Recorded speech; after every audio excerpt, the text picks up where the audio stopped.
Welcome to the True Fitness Service and Documentation YouTube channel. This video is part of a series on the Unite touchscreen console. In this video, we are going to walk you through the process of mirroring your iOS device to the console.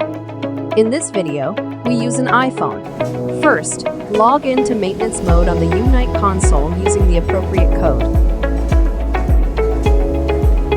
Then go into the Setup setting. Touch TV Setup. Make sure the HDMI front option is activated under Input Source. Exit out of maintenance mode. You can now connect your device to the console using the HDMI port on the front of the console and the correct cable for your device. Once you start your workout, you will be able to mirror your device by touching the Media tab on the left side of the screen and then tapping Entertainment. The information from your device will be mirrored to the console.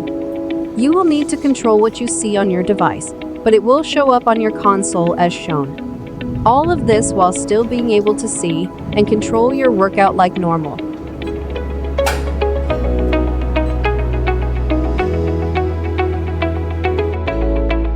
Thank you for watching.